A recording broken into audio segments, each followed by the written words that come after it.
Greetings, greetings, greetings, and welcome to another episode of Her Voice Podcast.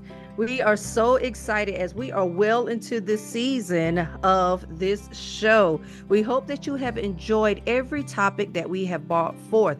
If you have something that you would like for us to delve into and discover, please share that with us. We are very open to new ideas. Listen, I am your host, Coach Ivy, your favorite mompreneur, author, master coach, and inspirational speaker.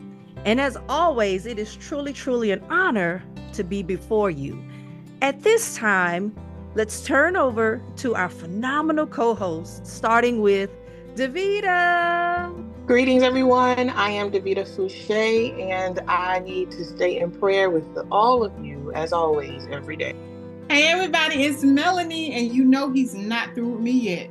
Hey, everybody, it's Lady D. Hey now, it's LaTasha, the HR guru.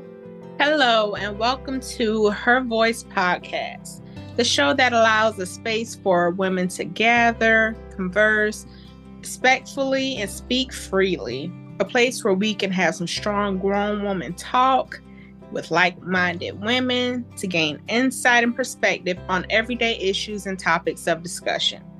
I'm your co-host, Crystal, and in this episode, we will discuss Daddy Dearest.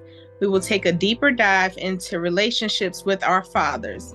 Let's start by defining father and or dad. All right, Crystal, you know I got your back on that one. So a father, a noun for the father, because I want to get to this verb as well. So a noun for father is a man in relation to his child or children. But the verb is what really gets you. Of a man, caused a pregnancy resulting in the birth of a child. So my question to you guys is, what's your definition of a father? I can agree with that, Melonie. In order to be a father, you have to have fathered or created some children. Doesn't make you anything more, just the father. Okay. You know, Melonie, when I think of father, I think of a leader. A father as the covering over the family, covering the wife, covering the children, providing instruction, just guidance on the ways that they should go, the things that the family should do, how you're going to raise the children, and just being a leader and the ultimate authority figure in the home. Wow, that's powerful. What a responsibility. I could agree with you, Lady D. When I think of a father, I think of a visionary. The Bible says, a man without a vision shall perish. And I think about a father who has a vision for his family, has a vision for his wife. That's good. Has a system. Somebody who, like you said, is a leader. Somebody who can guide. Somebody who can. Who has patience, who has the ability to move quickly, think quickly, who has the and I had a discussion with my husband the other day. We were going through different. We do this. We do little tests, like on TikTok and Facebook, all the other stuff, and it was talking about different sides of the bed that you sleep on. Uh-huh. And so on the left side of the bed, it said, people on the left side, they're the left brain thinkers, so they're creative, and they're usually more patient in life, and they're they're loving, and we thought about it. It was like, dang, I sleep on the left side, and he was like, and then the right side, it was the ones who are more might be a little more concerned about life, and not exactly negative, but they're more realists, and quick thinkers, and they're more of the survivors, and the ones who are, and it's mostly like the patriarchs of the family. And he was like, darn, I do sleep on the right side. So so when I think about a father, that's what I'm thinking about, that person who has a heart for the Lord, first and foremost, like David, and a person who can really guide and protect and provide for the family that he helped create. That's good. So since we all have our personal definition of father, do you all think there is a difference between being a father and being a dad? Absolutely. Because first of all, as we don't tend to think about it this way when it even comes to animals having the same family structure, if you will. And, as I'm sitting here thinking about some of these profound, heavy father definitions and perspectives, when it comes to father and daddy, for me, I always put more weight and emphasis and priority on being a father, as opposed to daddy, because even a cat or a dog can be a daddy, you know. And so I truly think that there is a difference. And I know some people see them, they reverse them. They feel like, hey, this was my father, but this is who I call dad. And they see dad as more of an intimate word than father. Going back to the definition where it said fathered a child. So anyone can father a child, but to be someone's dad is different, And so I've seen it both ways. And for me, again, father has the weight on it more so than dad or daddy. And then you have some people that refer to their dads as pops, right? That's my pops. And so that also brings in some level of regard to where your father may fall in line. And my father wasn't in my life. I wasn't raised with my father in the home. And so now we're trying to formulate that relationship. And I can't bring myself to necessarily call him father or even dad, really. Like I'll play with dad sometimes and it just feels weird. And I've just found comfort in just calling him pops, And so for me, yeah, I think they all are different, LaTasha. And I think that's a really great question to bring forth. What do others think? I agree with you, Coach. I definitely feel that there's a difference, but I guess I'm on the opposite end of where you are with it. I feel like father is more of like a formal. It can just be referred to as anyone, whereas with dad, you hear most children that have the father in the home refer to them as dad most of the time. Like, yeah, it's a different type of relationship where they're engaged and they're present and they're there. And a lot of times those that don't have the father in the home or necessarily that close relationship with them, they tend to refer to them as their father rather than their dad. Right. Same as moms and mothers, formality, but I do feel like dad is relationship, that close bond, you're there. The relationship is established, whereas with father, sometimes it's a tad bit of a stretch. Like, yes, you fathered me. Yes. And I know according to society, people like to say my baby daddy, which I don't necessarily agree with, but that's, the child's father.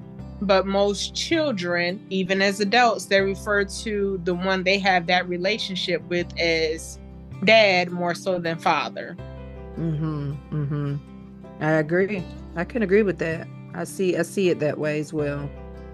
Yeah. Now, and I am like you, I grew up in a single parent home. My father wasn't there, but I also can appreciate that too.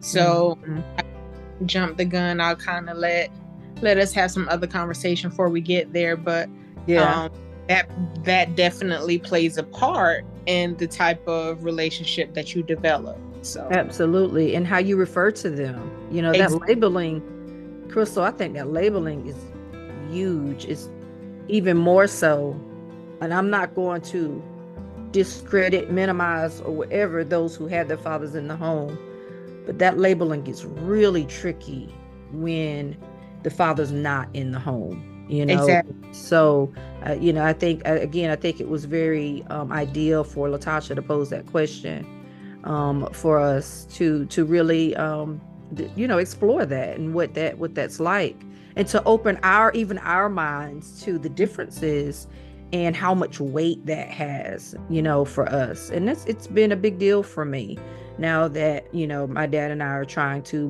be more active and have more communication. That labeling it's a pretty big deal for me. So yeah, but thanks for sharing your insight too on that, Crystal. It's good stuff. Coach, I like your definition or how you relate it to, the animal part, where you were saying how animals can be dads. Because I remember reading, and this also relates to what Crystal was just saying, where it said father is a biological term, while dad is a real parent. And it was saying that a dad is there for his child as a persistent, loving force in their life, while a father just refers to anyone who has had a child. So it was saying how it takes a real commitment and warmth to be a dad, while a father might not even see his child on a regular basis. You done went and did some research. Yeah. Yeah, LaTasha, you threw me with that one. I wasn't ready. I know.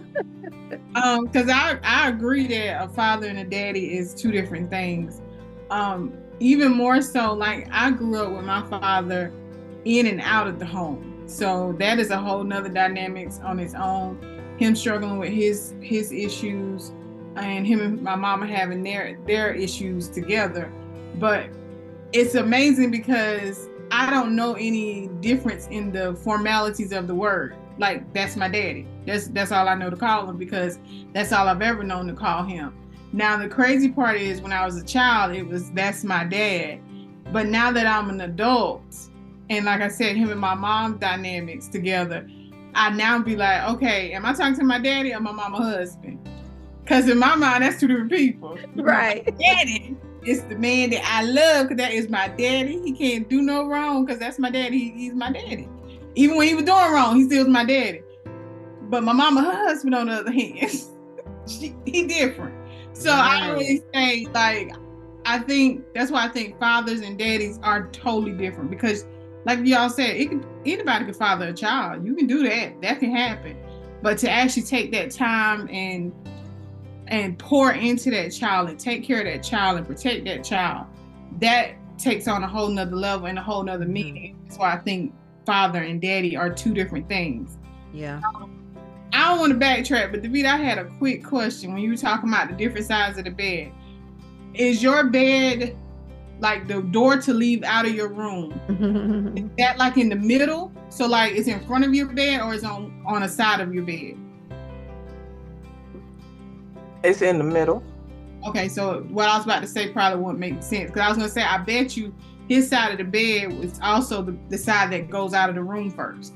Yeah, because they say that matters too. When is I know you go. I've heard that.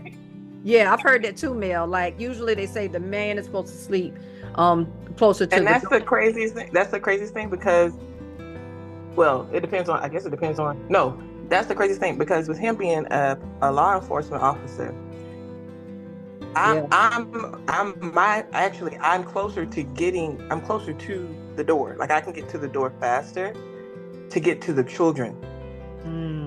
If he hears something, and y'all don't go away with this, he has, his buddy next to his side. Yes. And so that's his first thing. With his in his mind, he always got like an exit plan. So my thing is, even when the kids come into our room, like I have a 4-year-old, they come right to my side because they come to the door and they come straight to me, they come straight to mommy. But if something ever happens, I can get out the door fast enough to get to the kids. He's coming right behind me to go downstairs and handle business. So that was his plan, because he is a visionary. He do think about things like that before. But it's good that you brought that up. That is something that I didn't have to think of, because yeah. When you were talking about him being a protector, I was like, I wonder, is his side of the bed where like he could jump right out? But now it makes sense. His side of the bed is where he can get what he need to get, while you head to where you need to head to, so he can handle the business. So, I'm gonna get me one. But I wanted to go into, because like you, Melonie, my dad was he figured out when he wanted to be a father sometimes, and so I am. Even now today, I'm 35 years old and I still don't really have that relationship that I wish I had with my father, because it matters, especially in my personal opinion. It definitely matters when you're growing up and when you're raising a daughter, because I mean, if anybody knows about, you know, any type of child psychology, your first like role model, your first example of the opposite sex, whether you're a boy or a girl, are your parents. Absolutely. That, you know, that's what you're looking for, you know, when you decide to choose a mate for life, right? So, you know, if you have somebody who's sometimey, you know, who doesn't, you know, always show the best qualities, then it's like, well, now when I get out here in this world, I'm lost. What am I looking for? And I wanted to just harp on something my brothers will say it too. I have twin brothers, they will come up with it too. They all, what we remember most, our dad would say to us, when he would, you know, say that we don't respect him enough. He would always quote the Bible. He would always quote, I think it was Exodus 20 and 12. Y'all correct me if I'm wrong. When it says, honor thy father and thy mother, so that your days may be long on the earth. He would always put in front of us that the word specifically says father first, because you're supposed to honor him first. And God created Adam first, because you're supposed to honor the man first. And in our heads, we were always, you know, when we were young and, you know, our minds were still malleable and we were still growing up, and, you know, you could kind of, you know, sway us, you know, as children. We'd be like, oh, okay. So we would go along with it. But as we got older, we learned a few, you know, verses too. And we also learned Colossians 3:21. It says, fathers, provoke not your children to anger, lest they be discouraged. Okay. So okay, we learned several verses. We was like, wait a minute now. You can't bring up one verse to make us listen to you, but then not, you know, bring up the other verses where you're supposed to be held accountable. You know, it says, husbands, you should love thy wives. We see you, basically, you know, we see you, you know, with domestic violence all the time. We see you, you know, treating our mother less than a woman all the time. But you want us to follow you? So, you know, as like I said, as we got older, we were like, I don't think this is what the Lord is saying a father should be. I don't think this. So in that, the relationship kind of grew further and further and further apart, because now you're trying to use something that we have near and dear to our heart, which is the word of the Lord, to, you know, basically make us respect you in a way that you feel that you should be respected, but then you're not using the entire word.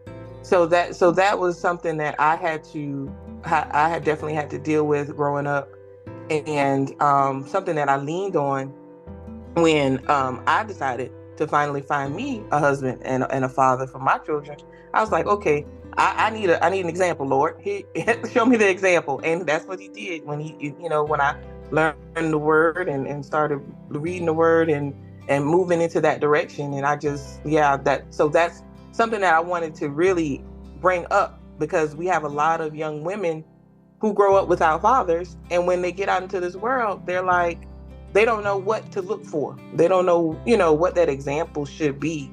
And it matters. It truly matters. Mm-hmm. I know a lot of women say, well, I can do this without a man, or I can do this without a husband, or, you know, my kids will be fine. And I'm like, yeah, they will be. They will be, because they have a father among fathers. They have a God that they can always follow, and that you can always, you know, put in their lives, that they can listen to and read about. I understand that, but that father figure on earth, you know what I mean? That one that can help guide them is important too. It is important. And, you know, you speak to the example, and I like how you shared with us that you sought God for that example in terms of, you know, what you should ultimately, when your husband found you, what that would look like in terms of you saying, okay, and reciprocating and receiving. What husband should I receive once he finds me? And what happens is, you know, when we don't have that example, I think it's really interesting how we still, for most of us, right, that don't have a father in the home, and maybe not all, or even if they were present but still absent, right, how we still end up dating, and some even marrying our fathers. You know, I think that's very, very profound in the sense of how you don't even do it intentionally, But when you take a step back, when you start realizing that you've got failed relationships under your belt, at some point you have this aha moment and you're like, wait a minute, am I dating my father? Like, are there some traits that I'm attracting or some traits that I'm attracted to, and not realizing that that's become my dating pattern? I know several women who actually ended up divorced, who married, they're the epitome of their fathers. And so not having that example is very, very, very vital in terms of how it impacts our relationships, especially when it's not a good role model. And so then you find yourself in these broken relationships.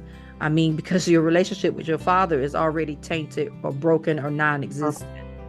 You know what I mean? Mm-hmm. And so then that's what you begin to reproduce, if you will, in your relationships when you begin to date and marry. Not to mention, and I'll take it a little deeper, then if you have a son, you'll start to see some of that show up as well.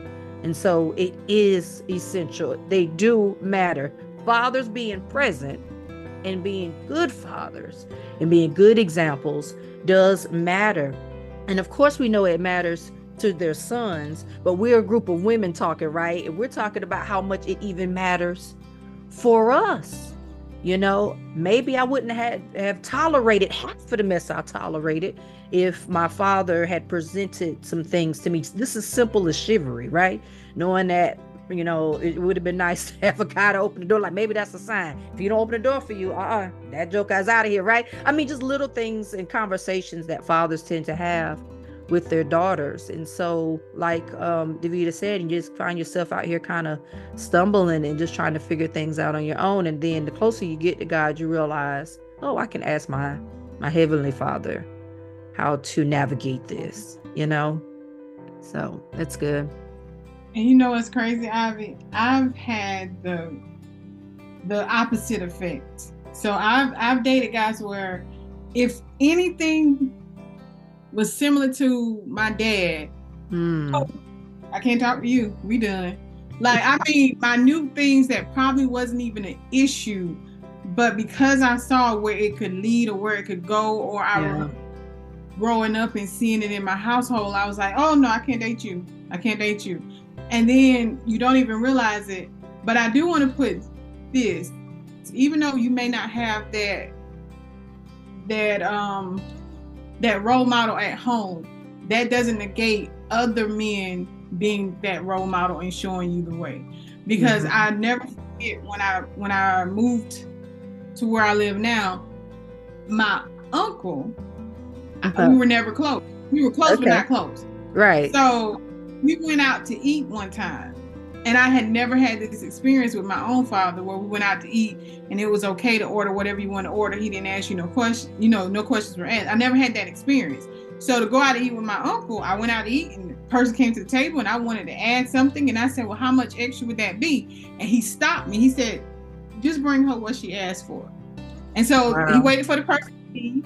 And then he said, when I take you out, I got enough money to pay to take you out. So get what you want. That's why I asked you. I asked you, did you want to come with us?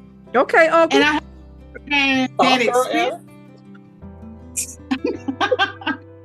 I know, right? It threw me. I never had that experience. I've always had I got enough money to do this, and that's what you're gonna have. Or, get something and that's it. I had never experienced that. So even that has showed up in my dating life. Like going out on a date, I'm sizing him up before I even go on this date with him, because I want to make sure he can pay for wherever we going. So I'm like, well, he drive this, he do that. So to go from that to my uncle saying, if I would have never asked you, I would have never brought you here if I couldn't pay for it. And it was, wait a minute, is that the type of dude I need to, like, if he asks me out, I don't need to worry about the rest, I just need to go? So that was a different experience, but not an experience from learning from my father. I didn't learn that from my father. I learned from my father, walk on a little eggshells when it comes to going out. Don't just be happy and be like, okay, let me get, you can have whatever you like. It ain't a TI moment at that point. You can't have whatever you like. You're going to have what we can afford. Versus My uncle, like, have what you want, order it. Yeah. He felt, I think for him, that was like an embarrassment type of thing. Like, how dare you ask these people how much this thing is? Like, I can't afford it. Whereas for growing up, that's what we did. Yeah. So I say that to say, even though you have one example in the home or not in the home for a father, you can find a father figure in other males. Absolutely. Uncles, work dads, because we talked about work moms last time, right? Yeah, absolutely. Just truly having those male models in our lives can be very, very essential. I know women who look to their grandfather, as the end all be all, right? Well, my granddad, or my grandfather said that, that kind of thing. And those things stick with you too. And I like how you said too, Melonie, like you begin to kind of size people up. And that's true. And I think a lot of times we won't even realize just how much we're sizing them up based upon the male figure in our life, whether it is our uncle, whether it is our cousin, or even our brothers, right? Who we really just admire in how they move. And I wanted to say this, Melonie, like there was probably nothing wrong with either way, what your uncle presented versus what your biological father presented. But what tickles your fancy? And it sounded like your uncle's way is what tickled your fancy. And so again, you begin to adopt those ways in terms of what you like and what you prefer, And then that's when I realized that I developed a sense of what made me secure. Ooh. For me, wasn't it was, I wanted to be financially secure. I had never been that way, so that's what I strive for. And I know a lot of people gonna be like, men could bring a lot of things to the table, but for me, I think if you have the characteristics of somebody that wants to make sure that you're financially able and financially secure, wants to protect you, wants to provide for you, wants to do all this thing for you, everything will fall into place, so you will get that security. Whereas growing up, I don't think I ever felt secure. So, especially not having the in and out of a father. Yeah. So that in and out part was like, okay, you here now. How long you gonna stay? How long you still gonna be okay? Okay, now you gone. So it was that. So I realized that was one of the things. And Davida, when you said you went to the ultimate father. Yeah. God, for what should you look for? I'll be honest, I never thought about that. That's what I should be consulting him. As my HR guru would say, asking his permission. Yeah. No, seriously. Yeah. To even date this. Yeah, to even date. Yeah. Yeah. Well, I wanted to throw something out there to all of you guys, because how many of us ever thought about how fatherhood was the first job that was given to man? Like God truly said to Adam, be fruitful and multiply. And when I was reading that verse, like I said, as I was just like researching and vice versa, Davida said something when she was talking about her relationship with her father. And for me, Proverbs 22:6 stuck out to me the most, because it says, train up a child in the way he should go. Even when he is old, he will not depart from it. And so then for me, it took me back to what Lady D said about leadership. And, children model what they see. So leadership is truly not about the domination or control, but it's more about being first. Who goes first? He's going to set that pace for the family. He's the one that's going to practice what they preach. And I know for me, I didn't see that in my household. I didn't see, like I grew up in my house with my father, and I saw my father go to work. I saw my father take care of the bills, but I did not truly see or have the experience with my father where he truly taught me, what I should even do when I get in a relationship with a man and how I should be. So now Davida has my wheels like turning, because I'm like, okay, now I got some more homework to do. I need to go seek my Heavenly Father about this next phase in my life. Agreed. Absolutely, absolutely. And we have to be careful with be fruitful and multiply. That's a very tricky scripture that gets a lot of people in debates. And so we definitely want to be careful with that because God, I think, meant a couple of things there. Because remember, with Adam, God created the earth, right, and the soil and different plants and things of that nature too.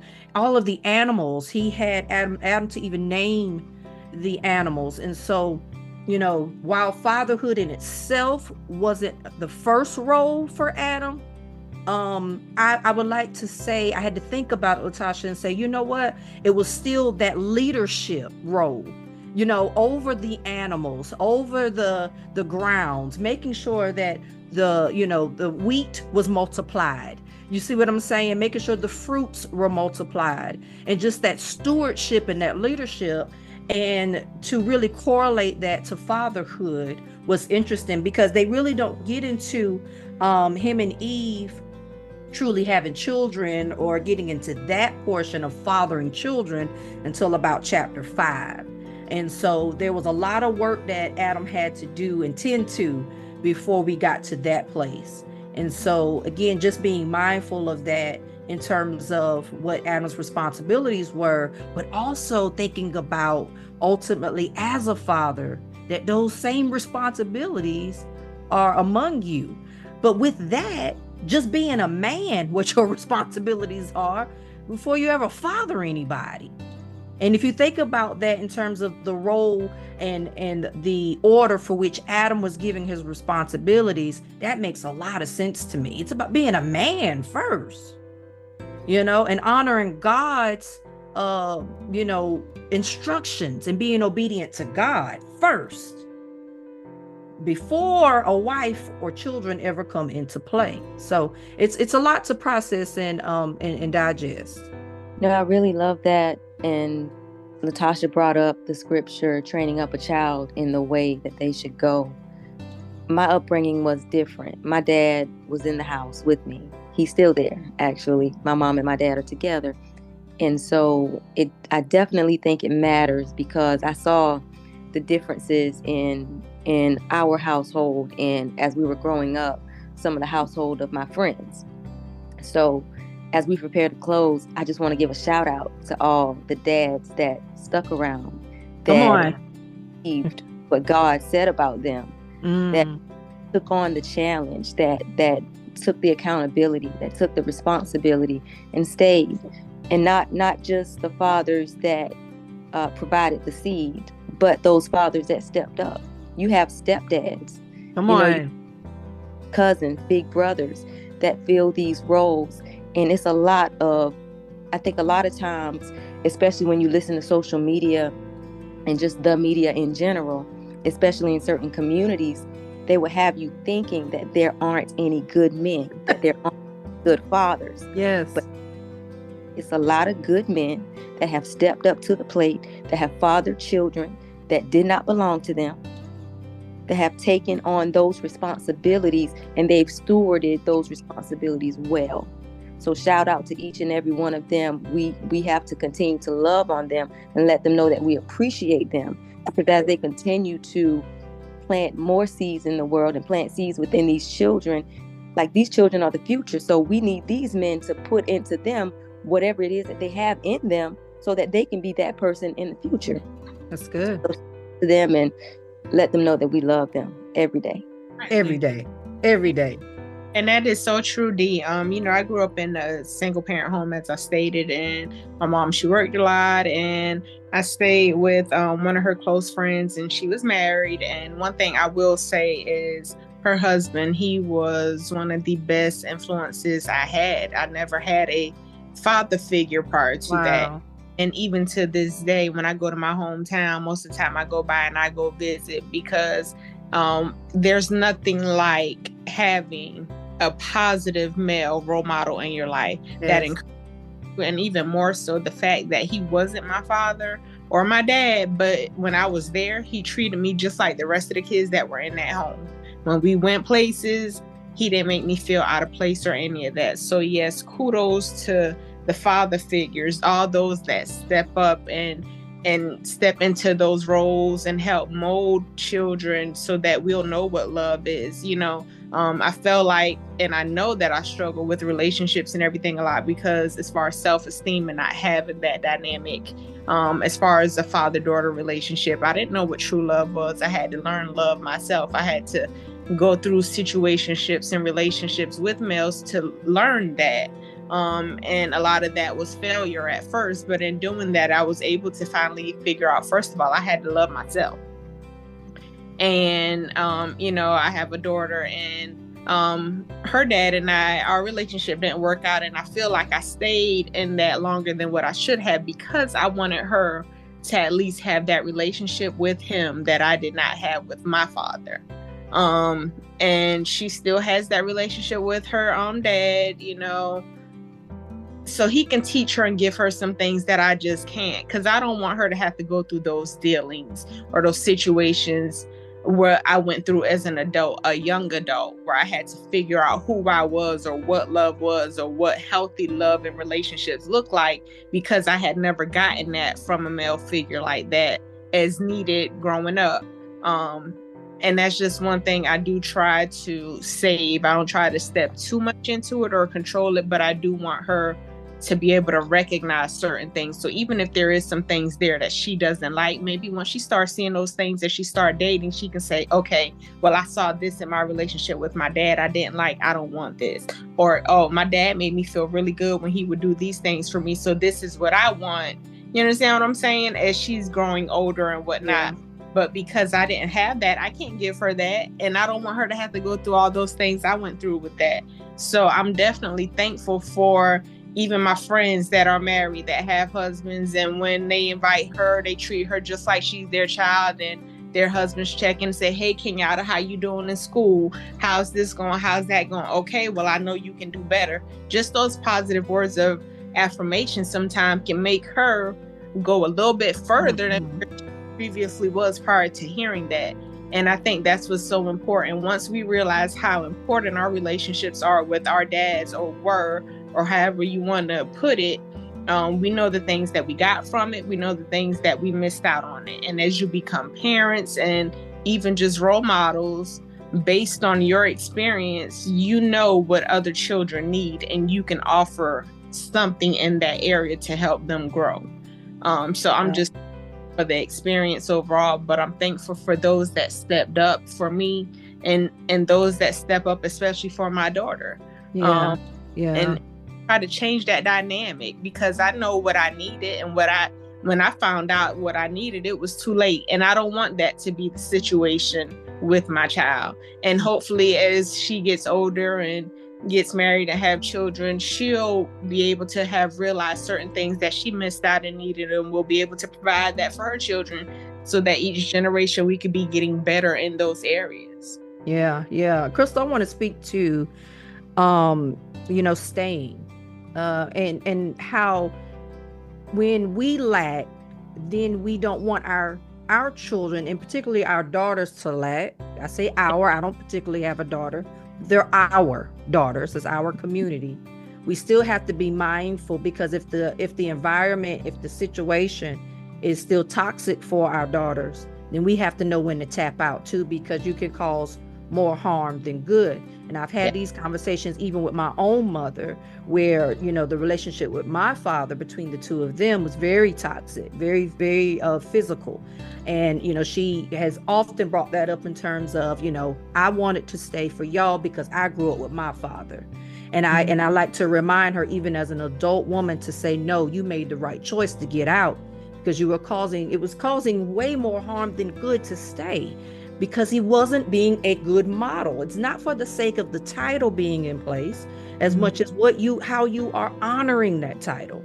And so we have to be, mindful as mothers, wanting more for our daughters. But if it's not presenting in that way, then you got to get out. And like you said, Crystal, then there's other people that are going to fill that void. But if it's no good, it's just no good, right? Good.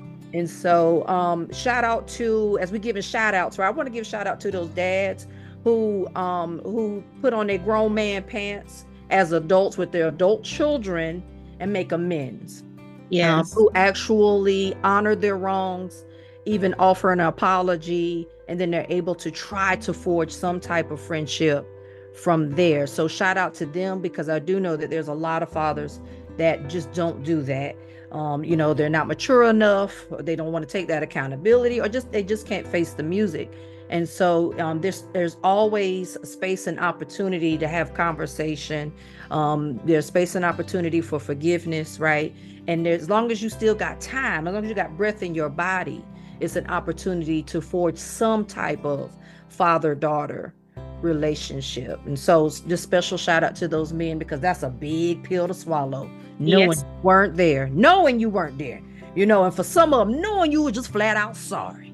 And Yes. and so for you to stand up in that and be able to own it and apologize is a really big deal. So shout out to those, and I want to encourage those that have been thinking about it, praying about it. We're praying for you, and we pray that you're able to make that amends before one of you transitions and close your eyes. And so again, just a special shout out to those, because that's a big deal too.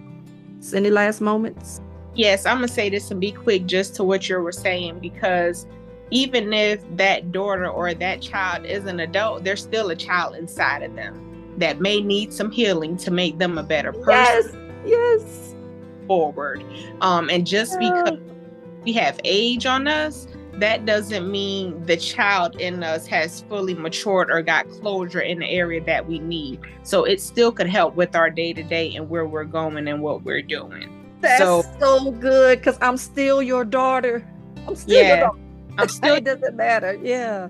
40 or 50, I'm still your daughter, and based on some things, maybe we just weren't in the best space. Maybe I just have good understanding. Maybe you weren't in the best position to be able to be a positive role model for me, but now you are, and you can explain that to me, and I'm old enough to understand it. I could not understand that when I was 8, 9, and 10 years old growing up, but now I'm 30 and 40. I'm a mother, and I have children of my own. I work, so I understand what you were going through. I can relate to you then, and I can make changes where I am to make sure better, because I'll get closure from when I was a child and didn't have that understanding. Come on with the closure, because many of us will not be able to move forward in healthy relationships with the opposite sex until we get that closure, until you allow that 7-year-old little girl in you to heal, right? And a part of that healing and being able to move forward is getting that closure with your biological father, or even if it was a bonus dad. Y'all know how I feel about stepdad, right? Even if it was a bonus dad in the home, there may be some things there that need to be worked out too. So I agree, and I love that. You got to still speak to that little girl, because a lot of times she wasn't able to grow up. And I said 7 because for me, I was 7. That's when the traumatic hit. That's when that trauma hit. My parents divorced at 7.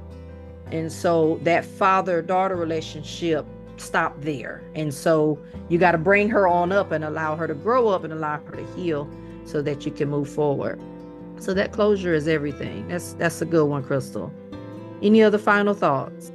Coach, I will say this is the one thing I will say, as far as Daddy Dearest, for your daughters, the dad is like the dearest thing to our heart. That's the first true love, first true relationship, and it just sets the bar for us. That is the closest and dearest relationship with a male or the opposite sex that we will have. So I encourage all fathers, all dads, to just do the best that you can and make it a healthy relationship. If you feel that there's some toxicity going on there, then maybe you just need to pull back for a moment and get yourself together.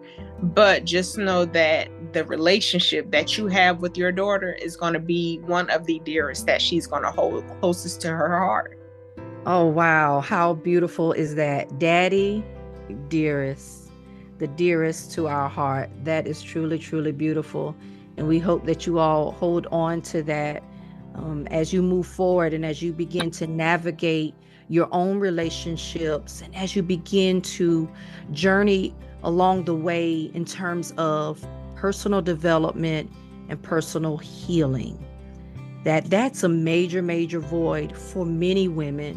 And so we encourage you here from Her Voice Podcast to really, really take some time to reflect on some of those spaces, some of those voids. It may be tucked away in your subconscious, and really, really reflect on your relationship with your dad, good or bad, and to really spend time with your dad.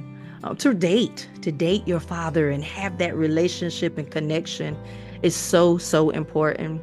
And so again, we just encourage you, we empower you, and we will be praying for each and every one of you. Again, we are the Her Voice Podcast, and it is always a pleasure to bring forth to you the topics that involve our everyday life, things that are relatable.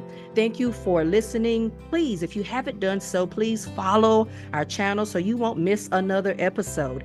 And if you are interested in learning more about the Her community, please visit our website at www.inspirehernetwork.org. It will also be below in the description. Thank you so much for tuning in. We love you all. Remember to go forth, be bold, be courageous, and as always, be inspired.